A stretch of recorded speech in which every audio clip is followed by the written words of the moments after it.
In the final years of the Auric Dominion, the world learned that destruction did not possess a single face. The first calamity came as fire. Mountains opened along the eastern horizon, and rivers of flame crawled through the valleys. Smoke buried the sun. Entire cities became black silhouettes before collapsing into fields of glowing ash. The second calamity came as winter. It descended from the north without cloud or wind. Lakes froze from their deepest trenches upward. Breath crystallized in the lungs. Soldiers were found standing at their posts, entombed in clear ice, their eyes still fixed on the roads they had been ordered to defend. The third calamity came from the sky. Blue-white storms gathered above the capital and refused to move. Lightning struck the same towers again and again until stone ran like wax. Thunder continued even when the heavens were clear, as though something immense were knocking upon the roof of the world. Fire consumed the eastern provinces. Winter silenced the north. The storm waited over the heart of the Dominion. Emperor Ordan Veyl stood upon the highest balcony of his palace and watched the lightning circle his city. He was not a warrior. He had never lifted a sword outside ceremonial halls. He was a physician before the crown had fallen upon him, and he understood suffering better than conquest. He knew how to bind a wound. He knew how to draw poison from the blood. He knew how to ease the breathing of a dying child. But he did not know how to heal a world. Every morning, messengers arrived with lists of the dead. Every evening, Ordan read each name aloud in the palace chapel. Some nights, the reading continued until dawn. His ministers begged him to flee. His generals demanded more soldiers. His priests demanded sacrifices. Ordan gave none of them the answer they desired. "If death comes for my people," he said, "then it must first pass through me." The words inspired the corps. They were repeated in taverns, barracks, temples, and refugee camps. Songs were composed about the emperor who would stand before the end of the world. Only Ordan understood that he had not spoken of courage. He had spoken of a bargain. Long before the Dominion had been founded, another city had stood beneath its capital. Its name had been erased from every tablet. Its towers had been buried under later streets, its temples sealed beneath foundations, and its inhabitants reduced to anonymous bones in chambers no architect remembered building. Ordan had discovered those chambers as a young prince, while exploring a collapsed passage beneath the palace. He found a staircase descending farther than the torchlight could reach. At its bottom stood a door of pale metal without hinge, lock, or handle. A sentence had been carved across its surface. Only the unwanted may enter. As a prince surrounded by servants, tutors, guards, and courtiers, Ordan had been unable to open it. Years later, after the three calamities began, he returned. He dismissed his guards. He removed his crown, signet rings, embroidered robes, and every emblem of rank. Yet the door remained closed. He spoke his name. Nothing happened. He renounced his throne. Nothing happened. At last, he whispered the thought he had never admitted, even to himself. "I wish I had never been loved." The pale door opened. Beyond it waited a house impossibly preserved beneath the earth. Its rooms were narrow and empty. No dust lay upon the tables. No decay touched the shelves. Along the walls hung portraits from which every face had been carefully removed. At the center of the house sat a woman dressed in colorless robes. She was impossibly old, yet her back remained straight and her dark eyes were unclouded. A chain of dull silver hung around her neck, though no pendant rested upon it. "I wondered which disaster would finally bring one of you down here," she said. Ordan approached cautiously. "Who are you? "I have had many names. What is your true one?" The first thing the Covenant took from me." She gestured toward the chair opposite her. Ordan did not sit. "Can you stop the calamities?" "No." "Can you give me the power to survive them?" The old woman smiled without amusement. power is the reason your world is ending. Another bolt of lightning struck somewhere far above them. The foundations groaned, but the buried house did not tremble. Ordan looked upward. This place is protected. This place is forgotten. The woman rose. You seek armor against flame, frost, and storm. Such armor exists, but it cannot be forged from metal. Fire melts metal. Frost cracks it. Lightning passes through it. Then what can resist them? A wound deeper than theirs. She moved through a rear doorway and beckoned for him to follow. Come, Emperor Ordan Veyl. Let me show you the mercy of damnation. The chamber beyond the house contained no altar, forge, or instrument of sorcery. There was only a circular pit. Darkness filled it so completely that Arden felt it watching him. When he leaned over the edge, he heard whispers rising from its depths. Some were prayers, some were pleas, some spoke his name. He recoiled. What is down there? Everything the world refused to remember. The old woman answered. Every abandoned promise, every forgotten grave, every face removed from history, so another might appear more glorious. She held one hand above the pit. The darkness climbed toward her fingers like smoke. The world is built upon absence. Kingdoms survive by forgetting the villages they destroyed. Families survive by forgetting the children they could not save. Men survive by forgetting the people they once wished to become. And this grants protection? Not forgetting, being forgotten. The darkness withdrew. The woman crossed the chamber and opened a stone cabinet. Inside lay fragments of black crystal, each shaped like a tear. In ancient days, my people discovered that every force requires recognition. Fire must recognize something as fuel. Winter must recognize warmth before it can steal it. Lightning must find a path between earth and sky. She lifted one crystal between two fingers. But the forgotten exist outside such relationships. Flame reaches for them and finds no name to burn. Frost touches them and cannot remember what warmth it came to extinguish. Lightning passes through the space where they should have been. Ordan stared at the crystal. You can make me forgotten. I can begin the process. What will it cost? The woman returned the shard to the cabinet. Everything that binds you to another living soul. He thought of his empire, his ministers, his soldiers. Then he thought of his wife, Shalane. He thought of their daughter, Mara. No! Then return to them and die together. Ordan closed his eyes. Above them, beyond countless layers of earth and stone, the storm continued to strike his city. If I accept, He asked. will I be strong enough to stop what is coming? No, you will possess no strength that can be celebrated. No fury will rise within you. No triumph will carry you forward. No blessing will gather around your deeds. Then what will remain? Endurance. The old woman studied him. Understand this clearly. The covenant does not make its bearer mighty. It makes him difficult for the world to harm. You will not overcome the calamities through force. You will simply remain after everything else has failed. And then? Then you will learn whether survival without belonging deserves to be called life. The amulet required no precious gems. Gold remembered every hand that had mined, carried, stolen, inherited, and coveted it.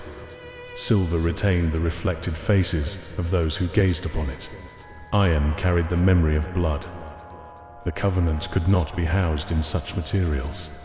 Instead, the old woman gathered objects that had lost their histories. A coin from a kingdom whose name had vanished. A key to a door that no longer existed. A wedding ring found between the bones of two strangers. A fragment of chain taken from an unmarked prison. A black stone removed from the mouth of a man buried without mourners. These were melted in a flame that produced no heat. The metal flowed upward rather than down, winding itself into a narrow ring. 3 crooked points emerged from its lower edge, each representing one of the calamities. The old woman placed the ring around a shard of darkness drawn from the pit. At once the whispers ceased. What is it called? Ordan asked. It has no name yet. Why? A name gives a thing a place in the world. This must remain outside it. She lowered the amulet into a bowl filled with clear water. The water blackened. Before you wear it, you must surrender the 3 fires within you. What fires? The fire that makes you stand when others kneel. The fire that makes you chase what flees. The fire that makes others gather around your victories. Ordan recognized them. Resolve, fervor, glory, the hidden engines of heroes and conquerors. I will need those things to save my people. No. The old woman said. You need them to believe that saving your people will make you worthy of love. The accusation struck more deeply than Ordan expected. He wanted to deny it. Instead, he remembered the songs sung about him. He remembered the statues being carved, even while citizens starved beyond the palace gates. He remembered how eagerly he had imagined future generations speaking of the emperor who defied the end. His sacrifice had never been entirely selfless. Perhaps no sacrifice was. What must I do? Speak the names of those whose love you are willing to lose. Ordan stood motionless. The old woman waited. At last he said, Celine. The amulet trembled. Mara. A thin crack appeared across its dark center. My people. The crack opened like an eye. And yourself? The woman asked. Ordan looked into the darkness. There he saw 1,000 reflections. Prince, physician, husband, father, emperor, savior. One by one, they turned away from him. Myself. He whispered. The amulet became still. The old woman lifted it from the blackened water and fastened it around his neck. Pain entered him without heat, cold, or violence. It was the pain of a door closing in another room. The pain of hearing footsteps depart. The pain of realizing no one would return. When Ordan opened his eyes, the old woman was gone. So was the buried house. He stood alone in an empty stone chamber, unable to remember whether anyone had ever been there with him. Around his neck hung the first and only relic of its kind, the covenant of the last alone. Ordan returned to the palace before dawn. The guards lowered their spears. Halt. He assumed they had failed to recognize him in his plain clothing. I am your emperor. The guards exchanged glances. One laughed, the other did not. Leave before we have you beaten. Ordan showed them the imperial signet ring he had recovered from the staircase. They examined it carefully. This was stolen. One said. From whom? Ordan asked. Neither guard could answer. A disturbance arose in the courtyard behind them. Servants hurried across the stones carrying black banners. What has happened? The Emperor is dead, said the younger guard. Ordan's hand rose instinctively to his chest. How? No one knows. He disappeared last night. The court searched his chambers and found them empty. I am standing before you. The guards looked directly at him. For a moment, uncertainty entered their faces. Then it vanished. Move along. Ordan forced his way past them. They struck him with the shafts of their spears. The first blow split his lip. The second drove him to his knees. He felt pain, but beneath it, something colder stirred within the amulet. The darkness swallowed part of the impact. Not enough to spare him, but enough to keep bone from breaking. The guards dragged him to the palace gate and threw him into the street. By sunrise, Ordan had tried every entrance. No one knew him. He called for ministers he had appointed. They ordered him removed. He found soldiers he had decorated after battle. They threatened him with irons. At last he entered the imperial gardens through an old passage concealed behind the aqueduct. Celine stood beneath the silver-leaf trees. She wore mourning white. Their daughter held her hand. Arden stopped. All the suffering he had endured in the streets became insignificant. He stepped forward, scarcely able to breathe. Celine. She turned. Her expression contained no recognition. Who are you? The question emptied him. Mara moved behind her mother. Ordan knelt so he would not frighten her. Little star. He said. It was the name he had given her on the night of her birth. Mara began to cry. Celine pulled the child away. Do not call her that. Celine, please. Look at me.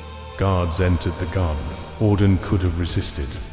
He could have shouted until the entire palace heard him. Instead, he lowered his eyes. Celine passed within an arm's reach of him. For one impossible heartbeat, she stopped. Her face tightened as though struggling against a memory submerged beneath deep water. A tear appeared at the corner of her eye. Then she continued walking. The guards removed Ordan from the garden. Before the gates closed, he heard Mara ask why her mother was crying. Celine could not answer. The Eastern refugees arrived 3 days later. Behind them came the fire. It crossed rivers without dimming. It devoured bare stone. It moved against the wind as if driven by a will that hated the living. The capital's outer districts were evacuated. Soldiers formed lines along the eastern wall, though every man understood that shields and spears meant nothing against a burning horizon. Ordan walked among them, wearing the clothes of a beggar. No one ordered him away. No one remembered seeing him. When the wall gates were closed, he remained outside. The first wave of heat killed the grass around him. Timber watchtowers ignited without being touched. Bronze fittings softened and dripped from the gates. Ordan faced the approaching inferno. The amulet grew heavy against his chest. Dark veins spread beneath his skin. His blood seemed to thicken, becoming something the fire could not comprehend. The flames struck. Pain erased the world. His clothing vanished. His hair burned away. His flesh blistered and split. He screamed until smoke filled his throat. Yet he did not fall. The deeper the darkness entered him, the less dominion the fire possessed over his body. It burned him, but could not complete the act. Every wound halted at the threshold of death. Ordan walked into the inferno. At its center, he found a creature crawling upon countless molten limbs. Its body resembled a furnace built from the ruins of temples. Within its ribbed iron chest, thousands of faces opened their mouths in silent agony. This was not a beast born of nature. It was the hunger of every empire that had ever burned another people's home and called the ashes progress. Ordan could not destroy it. The Covenant had taken the heroic fires from him. No supernatural strength filled his limbs. No battle fury sharpened his movements. No aura of victory gathered around him. He possessed only endurance, so he allowed the creature to swallow him. Inside its furnace heart, Ordan found a chamber containing a single ember. He closed both hands around it. The fire tried to consume him. The darkness within him consumed its purpose. For 7 days, the eastern horizon burned white. On the 8th morning, the flames collapsed. Soldiers opened the gates and found a naked, blackened man lying in a field of cooling glass. They carried him into the city. By the time they reached the infirmary, none of them remembered where they had found him. Ordan required weeks to recover. The scars never disappeared. They formed branching lines across his body, dark as writing beneath the skin. During that time, the northern winter reached the capital. Snow began falling beneath a cloudless sky. It did not melt upon torch flame. It gathered over rooftops, streets, and bodies. Those who touched it lost all sensation in their fingers. Those who slept beneath it did not awaken. Ordan left the infirmary unnoticed. At the northern gate, thousands of citizens pressed inward, while soldiers attempted to maintain order. The refugees carried frozen infants beneath their cloaks. Some refused to release the dead, insisting that warmth might return if they could only reach the palace fires. Ordan entered the crowd. He lifted children from fallen carts, and he carried the elderly through the gate. He broke ice from wheels with bleeding hands. No one thanked him. Each person forgot him moments after he helped them. A woman placed her dying son in his arms. Please, She begged. save him. Ordan carried the child through streets choked with snow. He found a physician and surrendered the boy into her care. When he turned back, the mother struck him. Where is my son? Ordan pointed toward the physician. The woman stared at him with hatred. You took him. I brought him here. Liar. The crowd turned against him. He fled before panic became violence. By nightfall, the cold had reached the palace gardens. The silver leaf trees shattered in the wind. Ordan found Mara alone beneath a stone pavilion. Ice had sealed the doors of the nursery, separating her from the royal household. She was unconscious. He lifted her into his arms. The cold entered him at once. Where fire had raged, winter whispered. It showed him how simple surrender could be. He needed only to sit, to close his eyes, to stop carrying a child who would never remember his face. The amulet pulsed. Darkness spread through him again, transforming his corruption into resistance. His body grew colder than the air around it. Frost found no warmth left to steal. He carried Mara through the frozen palace. With every step, memories loosened inside him. Her first laugh, the night she had been born. The small wooden horse he had carved for her. The song he sang when thunder frightened her. The covenant offered to take them. In exchange, it promised that he would survive. No. Ordan said. Ice cracked along his jaw. The cold deepened. The amulet demanded payment. Ordan held Mara more tightly. You may take her memory of me, He whispered. but you will not take mine of her.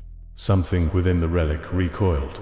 For the first time, the covenant encountered a bond its wearer refused to surrender. A fracture split the dark stone. Through that fracture poured all the cold that had gathered across the north. Ordan became its vessel. He walked beyond the palace and out through the northern gate. Frost followed him, leaving the city streets wet behind his footsteps. For 3 days, he carried the winter away. On the 4th, he reached the abandoned northern plains. There he released it. A mountain of black ice rose around him, imprisoning the heart of the calamity beneath a glacier. Ordan emerged alone. Behind him, the north began to thaw. In the capital, Mara awoke with no memory of who had rescued her. Yet from that day onward, she was no longer afraid of thunder. She could not explain why. Only the final calamity remained. The storm above the capital had grown vast enough to cover half the Dominion. Lightning formed shapes within it, towers, roads, armies, and enormous crowned figures marching across the sky. The priests declared that the gods had come to judge humanity. The generals prepared siege engines. The court chose a new emperor. Ordan watched the coronation from among the crowd. His successor was a distant cousin named Varos, a man praised for his confidence and martial bearing. Varos lifted the golden crown and promised to command the storm itself. The crowd roared. Ordan felt nothing. Once, such a moment would have filled him with jealousy, humiliation, or righteous anger. The covenant had hollowed those passions from him. He no longer desired his throne. He desired only for those beneath the storm to live. That evening, Varos ordered the city's tallest copper spires turned toward the clouds. Court sorcerers bound the structures with chains of mirrored glass, intending to draw the storm down and imprison its power beneath the palace. Ordan understood their error too late. The storm had been waiting for an invitation. Lightning descended into every spire at once. The palace vanished in white fire. Streets split apart, towers exploded. Thousands were lifted from the ground and suspended within the air, their bodies outlined in blue flame. At the center of the ruined city, the storm took human form. It appeared as a crowned giant made from branching lightning. In one hand, it held a spear extending from earth to cloud. In the other, it carried a set of broken scales. Its voice emerged from every metal object in the city. You built your kingdom upon the promise that power would protect you. The survivors fled. Now be protected by it. Lightning fell like rain. Ordan walked toward the giant. Each strike tore open his flesh. His heart stopped and began again. His bones flashed through his skin. The Covenant drank from the corruption within him. The more darkness it found, the more of the storm's force it turned aside. But the relic was already fractured. It could not preserve him forever. The giant lowered its spear.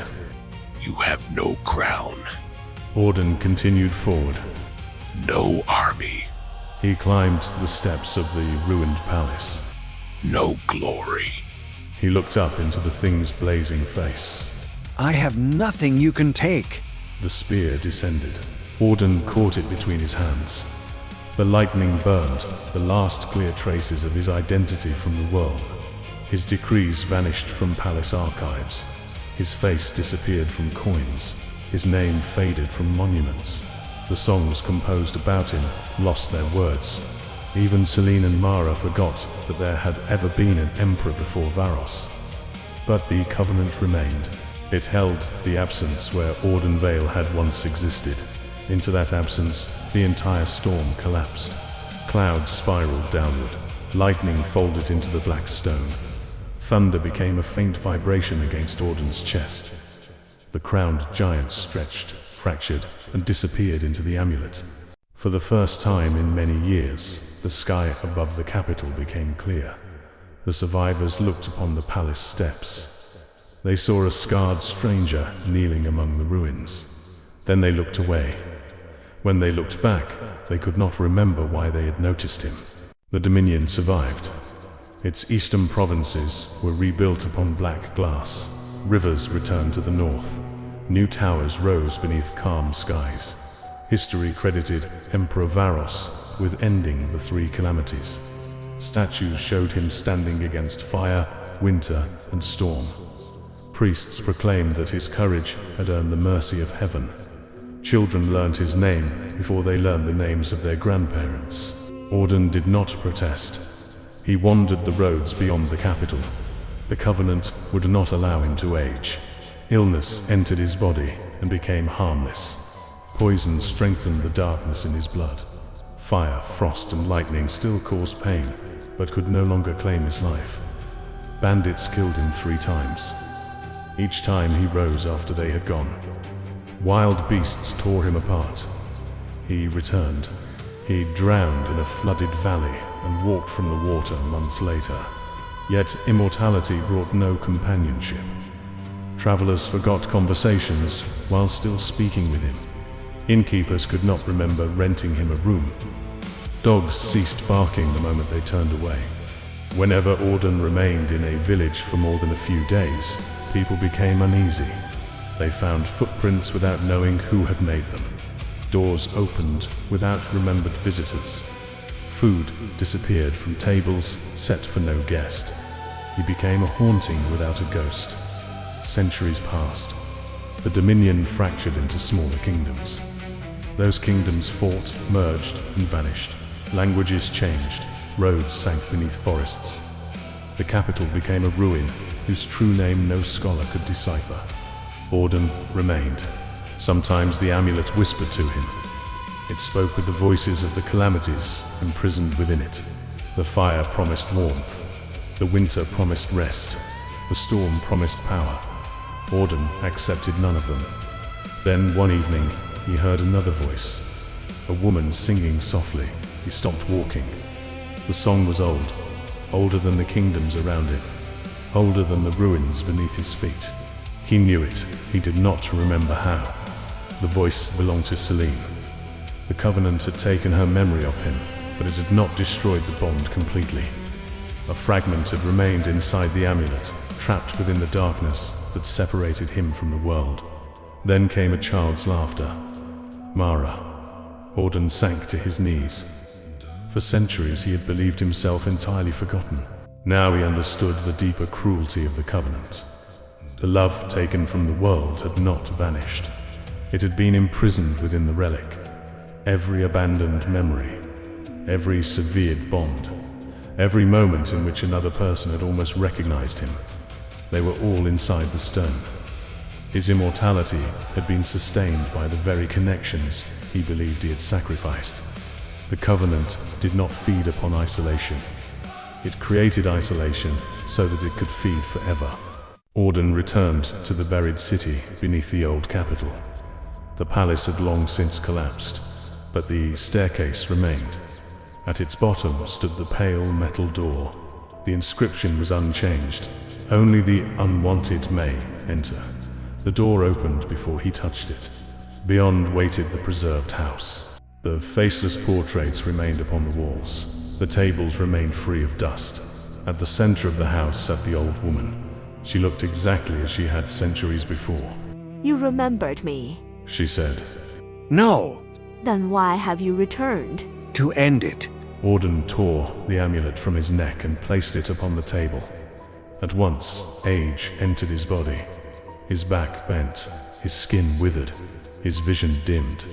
Every wound he had survived returned as a distant echo. Still, he remained alive. The old woman examined the fractured stone.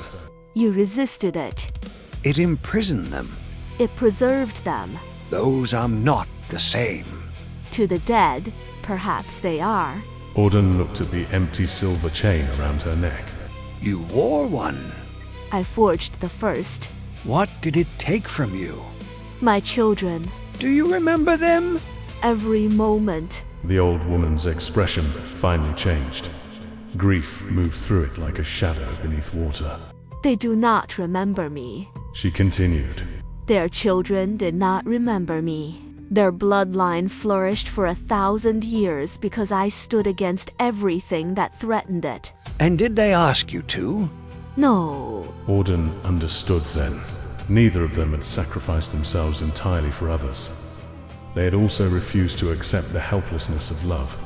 They had chosen to endure because endurance allowed them to imagine they remained responsible for the world. Immortality had not been their punishment. Control had. How do I destroy it? Ordan asked. You cannot break the covenant while you still believe your survival matters. He lifted the amulet. Within its stone, Shalene continued singing. Mara continued laughing. Ordan closed his eyes. For centuries, these echoes had been all he possessed. To destroy the relic would be to lose them completely. The old woman watched him. You see now. She said. Even solitude becomes a form of possession. Ordan carried the amulet to the circular pit. The darkness below stirred. What happens when I release it? The calamities may escape. Then I will carry them down with me. You may cease to exist. I ceased long ago. For the first time, the old woman appeared afraid. If the covenant breaks, all that it has taken will return to the world. My name? Perhaps. My family's memories? They are centuries dead. Then return the love, if not the memory. Ordan held the amulet over the pit. Inside it, Selene's song stopped. A final whisper touched his mind. Not from the fire, not from the winter, not from the storm. From Mara, little star. The name she had once called him in return. Ordan smiled. Then he released the covenant of the last alone. The amulet fell into the darkness. For a moment nothing happened. Then the pit erupted. Fire rose without burning. Frost spread without cold. Lightning branched through the buried house without sound. The faceless portraits along the walls changed. Eyes appeared, mouths, names. Across the world, millions woke from their sleep with tears upon their faces. They had all dreamed of the same man. Some saw him carrying a child through a frozen palace. Some saw him walking into a living inferno. Some saw him standing beneath a crowned storm. No one knew his name. No historian could place his kingdom. No surviving text described his deeds. Yet for one morning, every living soul remembered the feeling of having been protected by someone they had failed to love. Strangers embraced in the streets. Old enemies lowered their weapons. Parents went to children from whom they had become distant. Names were carved upon forgotten graves. The moment passed, the world returned to its cruelties, ambitions, and wars, but it never returned completely unchanged. In the ruins beneath the old capital, the house collapsed at last. The ancient woman vanished with it. Ordan Veyl was never seen again. Some believed he finally died. Others claimed he became the brief hesitation felt before one person abandons another.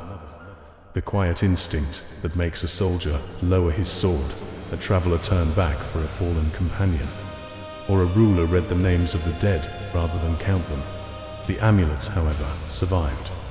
Years later, a grave robber discovered it among the ruins. Its metal was cracked, its stone appeared empty. No inscription marked its surface. When the thief placed it around his neck, he felt every injury and illness within him become distant.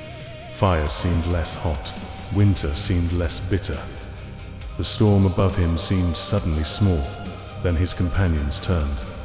They stared at him with confusion. Who are you? One asked. The thief reached for the amulet. Its chain would not break. Somewhere inside the dark stone, an ancient voice whispered, The price was never death. The price was having no one left to prove that you lived.